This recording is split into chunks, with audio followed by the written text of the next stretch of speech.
Have you ever wondered how a man like Hitler rose to such incredible power? In the aftermath of World War I, Germany was a nation in turmoil. The Treaty of Versailles had imposed severe economic sanctions and territorial losses, leading to widespread resentment. Inflation skyrocketed, unemployment soared, and the German people were desperate for change. Enter Adolf Hitler, a man with a powerful rhetoric and a promise of a better future. Born in Austria in 1889, Hitler had a tumultuous childhood. His father, a stern, volatile man, clashed often with young Adolf. Hitler's early life was marred by failures, but he was always a compelling speaker, able to captivate an audience with his intense fervor and hypnotic delivery. Hitler's charismatic leadership proved to be a potent tool. He joined the German Workers' Party in 1919, which later evolved into the National Socialist German Workers' Party, or the Nazi Party. Hitler quickly rose through the ranks, his speeches striking a chord with a populace that felt humiliated and betrayed. Propaganda played a significant role in Hitler's ascension. The Nazi Party skillfully manipulated mass media, spreading their ideology and vilifying perceived enemies. They painted Hitler as a savior, a man who could restore Germany's honor and prosperity. The allure of this narrative, combined with Hitler's authoritative charisma, proved irresistible to many. But this rise was not merely a product of charisma and propaganda. It was the result of a perfect storm of societal unrest, economic instability, and political maneuvering. The people were desperate for a leader who could bring them out of their despair, and Hitler, with his fiery speeches and promises of a new, powerful Germany, seemed to be that leader. As we can see, a confluence of factors led to Hitler's rise, setting the stage for one of history's most destructive eras. So, what made the Nazi Party so compelling and terrifying at the same time? Let's delve into this. The party's ideology was a toxic brew of extreme nationalism, racism, and anti-Semitism. They promised a utopian future for the Aryan race, a vision that was sadly appealing to a Germany battered by the Great Depression and the humiliation of the Treaty of Versailles. The structure of the Nazi Party was a masterclass in authoritarian control. At its helm was the Führer Adolf Hitler, whose word was law. Beneath him was a sprawling bureaucracy designed to implement his vision.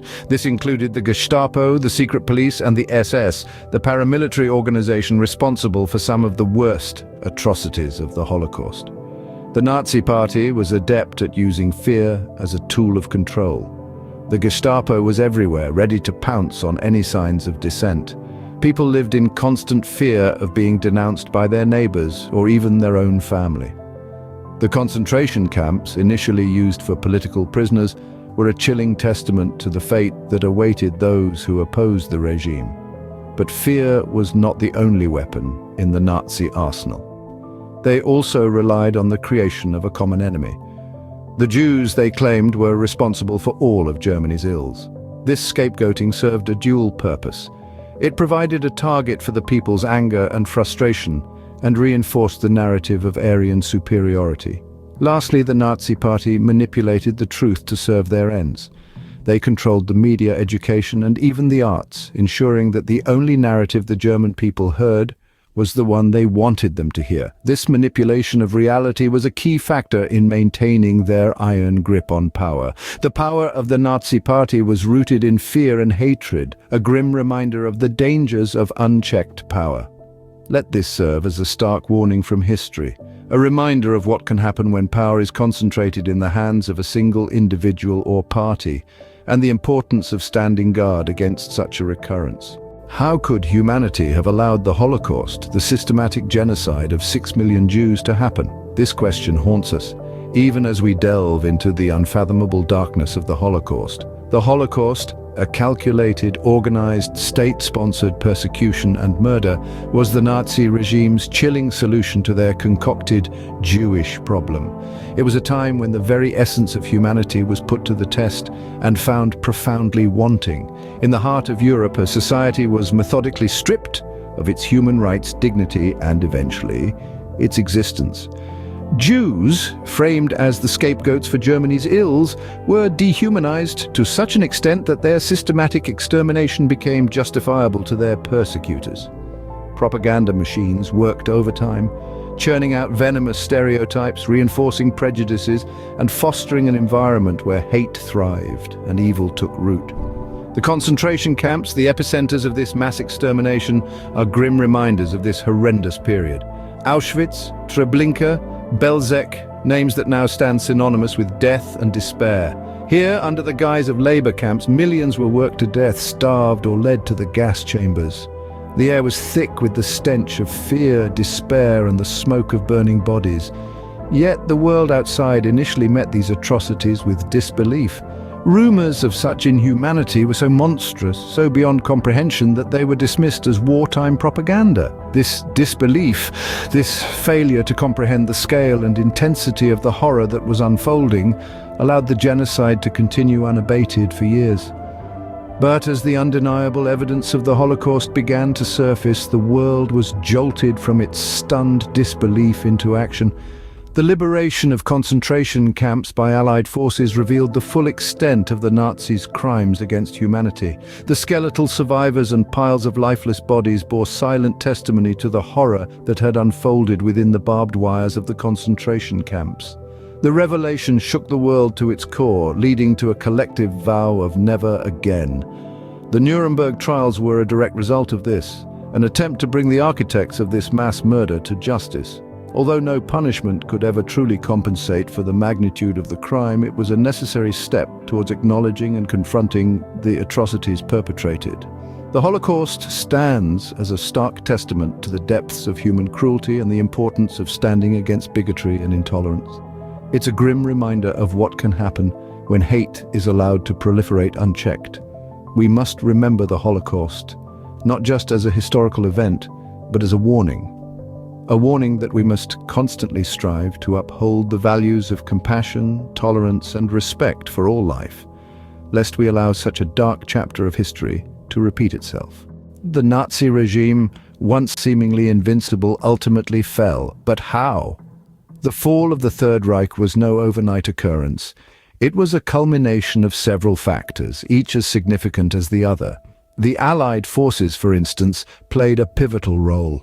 The United States, Britain, and the Soviet Union, among others, rallied together, pooling their resources and manpower to confront the Nazi threat. Their relentless attacks on German territories, both on the front line and at home, drained the Third Reich's resources and morale, pushing it towards inevitable collapse. But it wasn't just external pressure that led to the downfall of Hitler's empire. The internal discord within the Nazi party also played a substantial part. Hitler's autocratic leadership style and the party's brutal tactics were not universally endorsed within the ranks. As the war dragged on, disillusionment and dissent grew. The assassination attempt on Hitler in July 1944, known as the July Plot, epitomizes this internal unrest.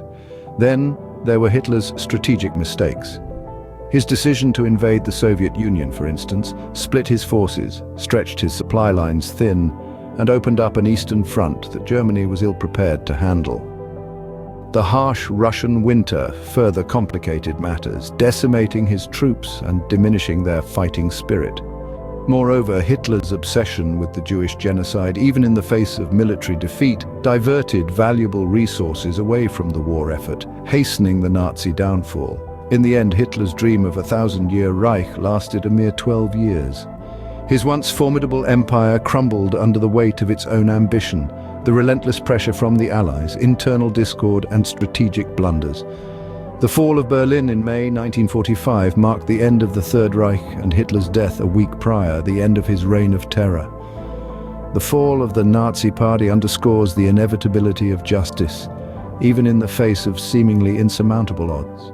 So, what can we learn from Hitler's life and the rise and fall of the Nazi Party? At the core of this harrowing chapter in human history lie lessons of utmost importance. The first is an alert to the hazards of unchecked power. Adolf Hitler, a charismatic speaker and master manipulator, harnessed the despair and resentment of a nation battered by the Great War and economic depression. Once in power, his regime was marked by brutal suppression of dissent, mass surveillance, and an insidious erosion of civil liberties. This starkly reminds us of the necessity for checks and balances in any system of governance, and the need for vigilance to safeguard our hard-earned freedoms. Secondly, we are reminded of the importance of critical thinking in the face of propaganda. Hitler's rise was facilitated by his ability to sell a narrative of victimhood and revenge to the German people, a narrative that was further amplified by the Nazi Party's control over the media. This underscores the value of questioning what we are told, of seeking out diverse sources of information, and of fostering an environment where skepticism and debate are welcomed rather than suppressed. Lastly, Hitler's reign and the atrocities committed by the Nazi Party highlight the need for global unity against hate. The world was slow to respond to the escalating horror of the Holocaust, partly due to international divisions and the desire to avoid another global conflict. This teaches us that we must stand together against hate, bigotry, and oppression, regardless of where they occur. We must remember that our shared humanity transcends national boundaries and political differences. Remembering these lessons can help us prevent such atrocities in the future and shape a more compassionate, tolerant world. Let's ensure that the tragic tale of Hitler's life and the Nazi Party serves not only as a dark chapter in our history books, but also as a guidepost for a brighter, more inclusive future. In closing, Hitler's life and the Nazi Party's reign serve as a dark chapter in human history, a tale woven with threads of ambition, manipulation, and a terrifying disregard for human dignity. It is both a testament to the power of charisma and a chilling reminder of the depths to which humanity can sink when blinded by ideology. Our journey began with the enigma of Hitler's rise, a man of humble origins who climbed the ranks to become one of the most powerful and feared leaders of the 20th century. His charisma and powerful rhetoric, combined with the nation's desperation, allowed him to seize control and shape a country according to his dystopian vision. We then delved into the Nazi Party's iron grip on Germany, a regime that thrived on propaganda, indoctrination, and ruthless suppression of dissent. It was a time when fear and intimidation were wielded as tools of control, and the concept of personal freedom was all but extinguished. The unfathomable horrors of the Holocaust marked the darkest hour of this period, a systematic state-sponsored genocide that claimed the lives of 6 million Jews. It stands as one of the most horrific examples of what can happen when hate is allowed to flourish unchecked. We witnessed the fall of the Third Reich, a regime that crumbled under the weight of its own ambition. Its demise marked the end of World War II, but the scars it left behind continue to haunt the world to this day. And finally, we reflected on the lessons we can learn from Hitler's life and the Nazi Party. It's a stark reminder that history is not just a series of events, but a constant dialogue between the past and the present. A dialogue that shapes our understanding of the world and guides our actions. As we delve deeper into this period, it's crucial to remember that understanding is the first step towards prevention. It's a call to each one of us to remain vigilant, to question, to learn, and to remember. As we reflect on this troubling era, let us strive to ensure that history does not repeat itself.